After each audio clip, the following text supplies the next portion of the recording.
some of the things I'm going to share with you, I want you to remember for a long, long time, because the ideas I want to translate for you drastically affected my life. So the man who shared with me ideas that changed my life, I want to share with you 3 of those basic subjects. When I met him, I was 25 years old, and when I first got acquainted with him, I used a lot of excuses as to why I wasn't doing well. And he said, well, tell me a little bit about your story. And I told him, you know, I was behind on my bills, had pennies in my pocket, nothing in the bank, that I was embarrassed about being behind on my big mouth promises to my family.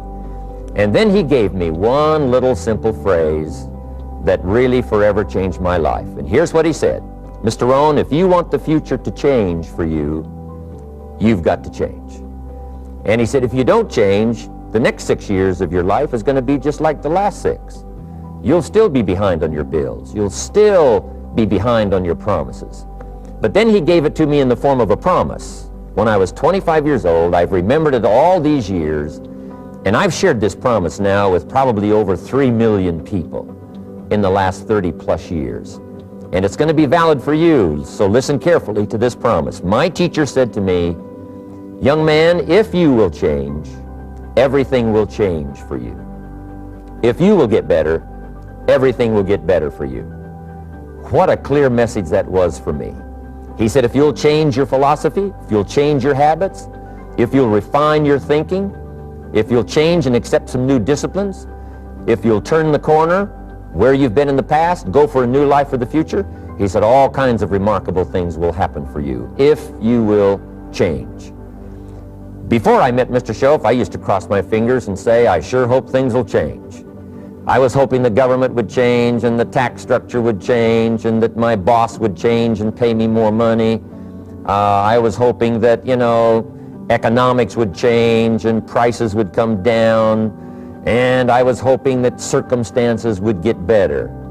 And then I discovered from my teacher that those things are going to continue the same. In fact, all of those things that happen to us is kind of like the wind that blows. And the wind blows on us all. But if you just let the wind blow, I'm telling you, it won't take you where you want to go. All of us must use this wind to take us to the dreams we've got, to the equities we want, to the money we want, to the income we want, and to all the things we want our life to have.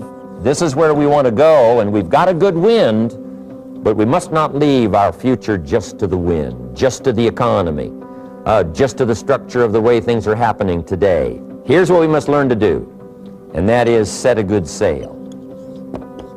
And if you'll learn to set a good sail, and that's what my teacher taught me in those early days. He said, Mr. Rohn, the wind is going to blow however it's going to blow. Politics are going to be politics, and the economy is going to be the economy.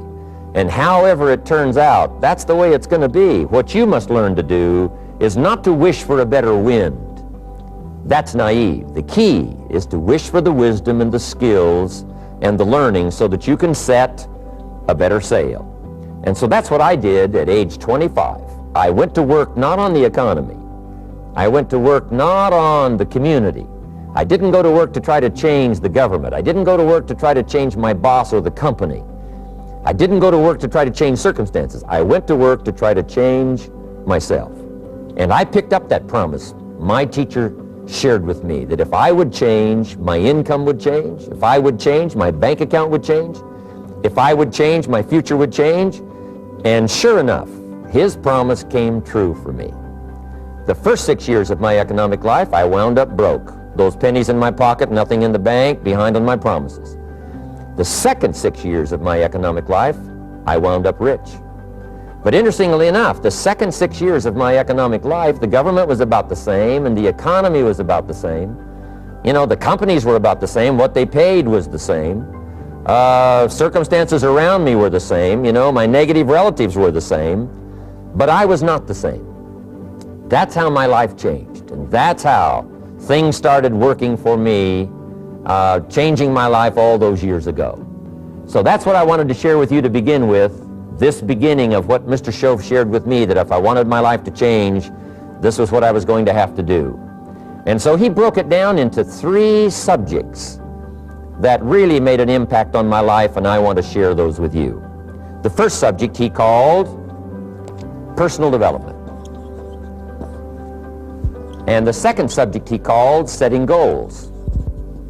And the third was how to become financially independent. And I'd like to give you just a few clues from those three major subjects that so dramatically affected my life. And let's get started. The first one is personal development. Now, in illustrating personal development, Mr. Schoaf, my teacher, started with money.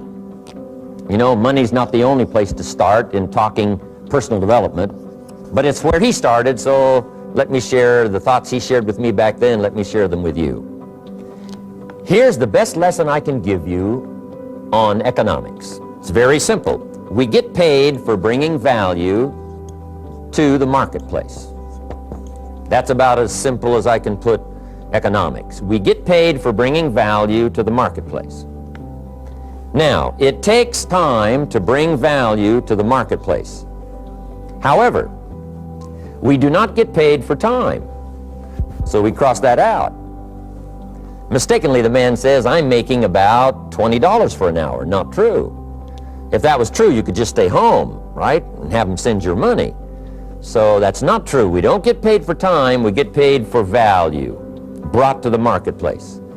Now, since that's true, here's one of the key questions of my talk to you today. Is it possible to become twice as valuable to the marketplace and make twice as much money in the same time? Is that possible? The answer is yes. Could you become 3 times as valuable as you might be right now to the marketplace and make 3 times as much money in the same time? And the answer is yes. 5 times, 10 times? Of course. Now there's some key questions to ask here. Why would the marketplace pay someone only $5 an hour? Very simple answer. They're not very valuable to the marketplace. Now we must underline to the marketplace. This person might be a very valuable brother, yes. Member of the family, valuable, yes. Valuable member of the church, of course. Valuable citizen of the country, yes. Valuable in the sight of God, no doubt. We're all of equal value in the sight of God.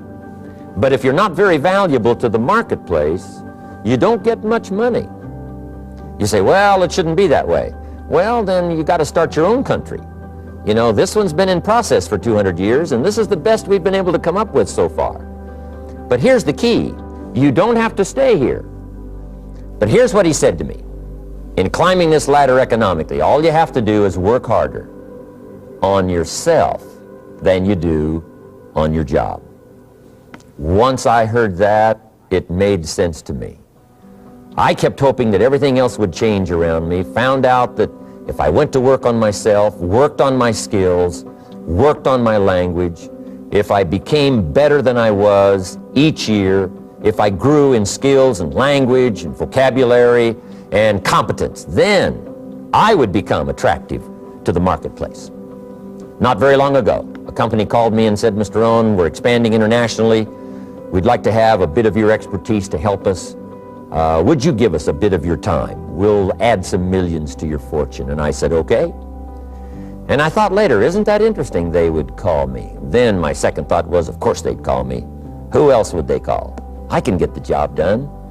Now, what a contrast for me, farm boy from Idaho, raised in obscurity, parents of modest means, broke when I was 25. How come I would get a telephone call and someone offer me a lot of money to help them in expanding around the world? Simple answer, evidently. Something happened to me between age 25 and where I am today. And I can tell you where it all started. From my teacher, Mr. Schoaf, who said to me, we don't have to change what's going on out there. That's the wind that's blowing. All we have to do is change what's going on in here. And now there's several ways to do that on personal development. And let me give you those ways. Here's the first one. We must learn from personal experience. Pretty simple. Learn from what happens to you. Take a look back over the last few months. Did you make some mistakes? How could you correct those for the future?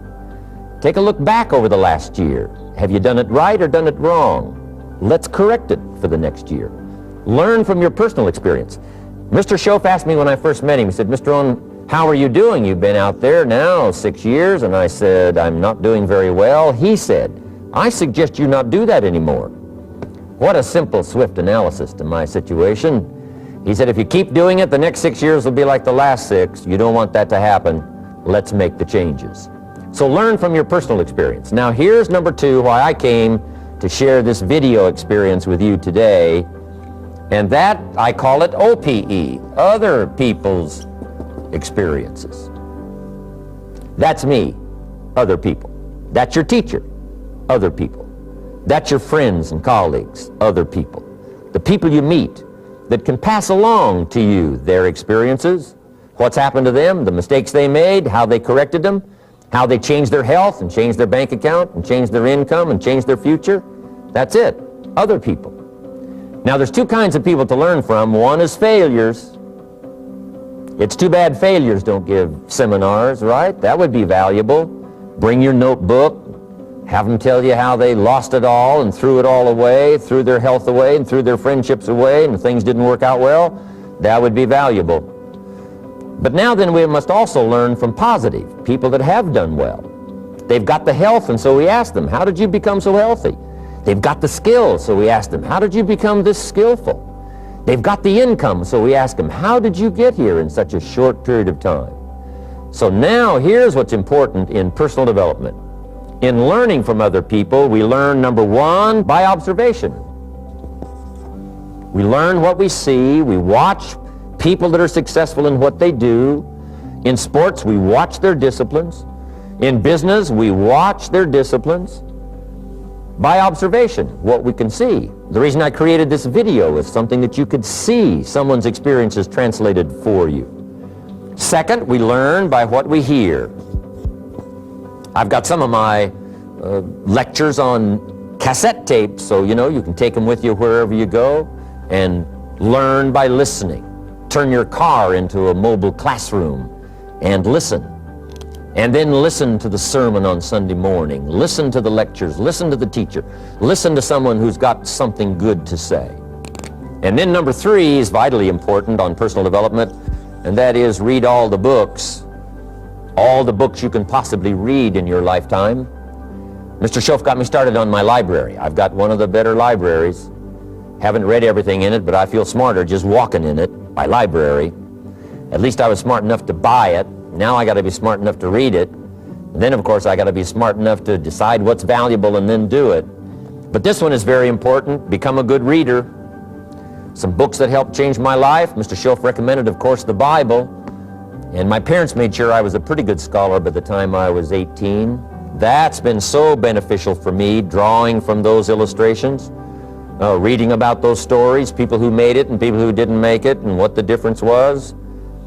And then other books that helped to really change my life. One called Think and Grow Rich by Napoleon Hill.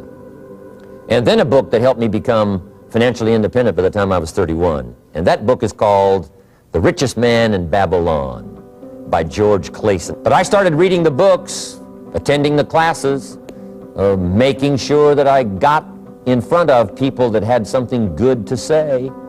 And then I started keeping a journal. One of the major things my teacher taught me was to keep a journal. He said, don't trust your memory. If you hear something good, just make a little note and write it down. Now at first I took, notes on pieces of paper and torn off corners and backs of old envelopes. And it didn't serve me well, thrown in a drawer. Then I learned to keep a journal, a bound copy of all my notes. So I would suggest you do the same. Things that impress you, a poem that impresses you. When you attend a class, some of the ideas that impressed you, jot them down.